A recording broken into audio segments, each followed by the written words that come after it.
ഈ കോടാലി കൊണ്ട് അയലത്തുള്ള നമ്മുടെ ഇഷ്ടമല്ലാത്തവരെ, അവരുടെ വൃക്ഷങ്ങളെ ഒക്കെ വെട്ടിക്കളയാൻ കോടാലി പരിശീലനം കൊടുത്ത് വിടുകയും ആ കോടാലി ഉപയോഗിച്ച് വെട്ടുമ്പോൾ കൈയടിച്ച് സബാഷ് സബാഷ് എന്ന് പറഞ്ഞ് പ്രോത്സാഹിപ്പിക്കുകയും ഒക്കെ ചെയ്യുമ്പോൾ വരാനിരിക്കുന്ന ഒരു കാലത്തെക്കുറിച്ച് തിരിച്ചറിയണമെന്ന് പണ്ട് പ്രായമായവർ പറയാറുണ്ട്.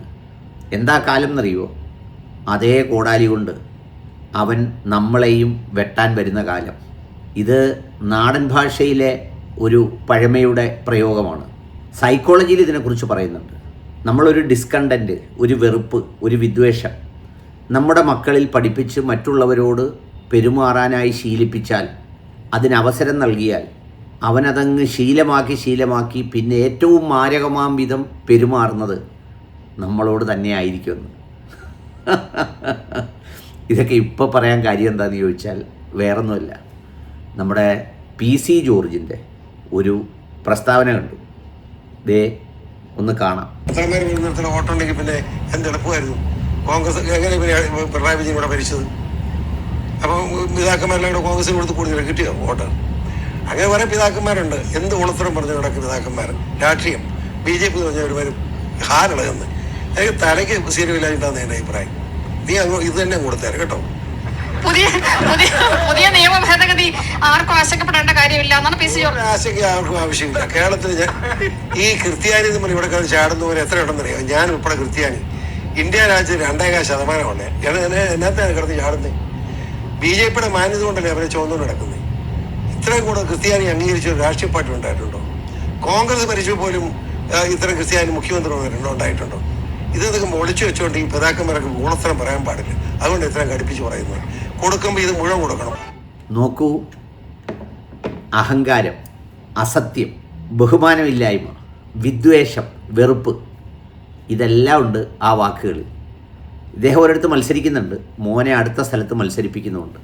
മോന് ഒരു പാലമാണല്ലോ ഇപ്പോൾ BJPയുടെ നേതൃത്വവും സഭാപിതാക്കന്മാരുമായിട്ടുള്ള പാലത്തിൻ്റെ കുറ്റിത്തൂണാണ് നിങ്ങളിപ്പോൾ കേട്ട ഈ കുറ്റിത്തൂണ്. പുള്ളിയാണ് ഈ പറഞ്ഞിരിക്കുന്നത്. ഒന്ന് ആലോചിച്ച് നോക്കിയേ, എന്താ പുള്ളി പറഞ്ഞത്? ഊളകളാണ് പിതാക്കന്മാർ, പിന്നെ 2.5% മൂപ്പൊക്കെ കാണിച്ചാൽ മതിയെന്ന്. പണ്ട് നമ്മളിത് 2.5 1 ഒരുമിച്ച് നിൽക്കണമെന്ന് പറയുമ്പോൾ അതിനകത്ത് ഈ മക്കളുണ്ടാകാതിരിക്കാനുള്ള തുള്ളിമരുന്ന് ചായയിലിട്ട് കൊടുക്കുന്നു എന്ന് പറഞ്ഞ വിദ്വേഷിയാണ്. പിന്നെ ഏതൊക്കെയോ ഉസ്താദന്മാർ കെട്ടിപ്പിടിച്ചപ്പം വിയർപ്പിൻ്റെ നാറ്റം കൊണ്ട് സഹിക്കാൻ വയ്യ എന്ന് പറഞ്ഞ ഒരു മുതലാണ്. പക്ഷേ ഇയാൾ മുസ്ലിങ്ങളെ വീണ്ടും തെറി പറഞ്ഞപ്പോൾ അന്ന് ഇയാളെ തള്ളി പറഞ്ഞില്ല, മൗനമായി പ്രോത്സാഹിപ്പിച്ചു കൊടുത്തു. PC പറയുന്നതിൽ കാര്യമില്ലേ എന്ന് പറഞ്ഞു. പിന്നെ പുള്ളി പറഞ്ഞ എന്താ? BJP ഭരിക്കുന്നതുകൊണ്ടാണ് പിന്നെ ക്രിസ്ത്യാനി മുഖ്യമന്ത്രിയാവുന്നത്. എവിടാ വല്ല വാസ്തവമുണ്ടോ? ആൻ്റണിയും ഉമ്മൻചാണ്ടിയും ഒക്കെ കേരളത്തിൽ മുഖ്യമന്ത്രിയായത് ആര് ഭരിച്ചപ്പോഴാണ്? ഇനി BJP അധികാരത്തിൽ വന്നാൽ കേരളത്തിൽ ഒരു ക്രിസ്ത്യൻ മുഖ്യമന്ത്രി ഉണ്ടാവുമോ? PC ജോർജിനെ ആക്കുമായിരിക്കും. അപ്പം അതുകൊണ്ട് പ്രിയപ്പെട്ടവരെ, ഇതെല്ലാം ഗുണപാഠമാണ്.